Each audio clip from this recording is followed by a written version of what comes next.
So I'm all alone in this kind of dingy hotel room in Bolivia, and I stayed up all last night watching the election results come in.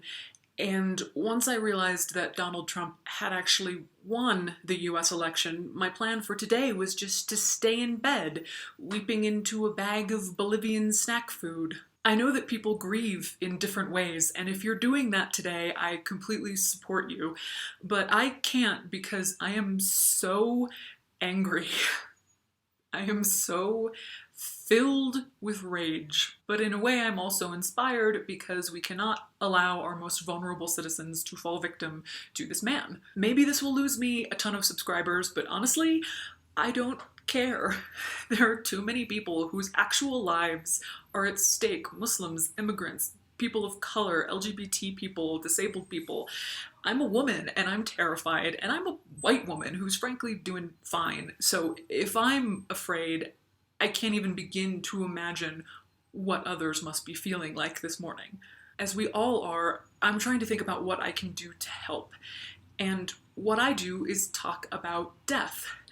I am of the belief, and it's shared by many social scientists and psychologists, that death, specifically the fear of death, played a huge role in this election and how it turned out.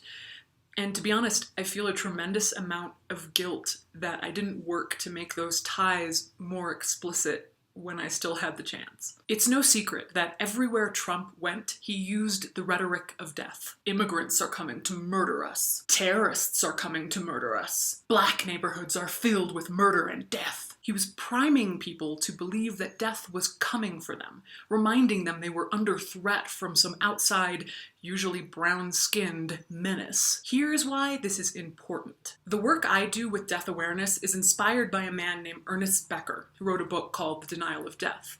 Becker also inspired three psychology professors who created a testable theory called terror management theory. In short, if someone has a real fear of death, which most Americans do, by priming them with these short bursts of threats to their mortality, in Trump's case, Islamic terrorists are coming to suicide bomb your town, or whatever other hateful rhetoric he's spewing that day, it causes people to double down on their nationalism, their racism, their xenophobia. These short bursts actually enhance people's prejudices. In a recent Trump-related terror management theory study, they took a large group of students and divided them.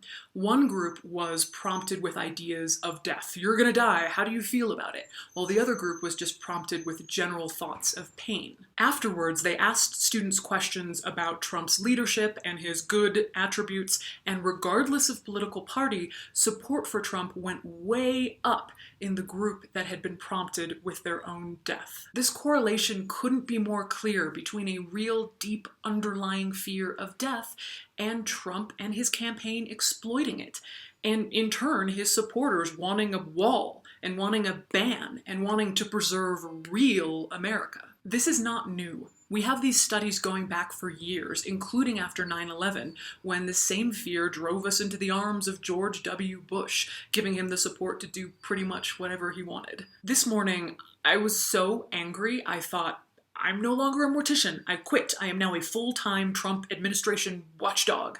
But that is not realistic, and honestly, there is so much work to be done right here, making people aware of the massive role that death plays in their lives and all of the decisions that they make. I'm gonna link to a lot more on terror management theory below.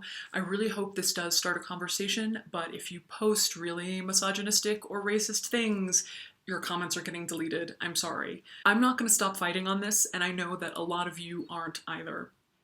Death awareness is important, and the lives of the citizens of this country that many of us still love are important. Now that I have gotten this off my chest, I'm gonna go eat some of my feelings, and I hear there's a natural history museum here with some really bad taxidermy, so self-care. Bye.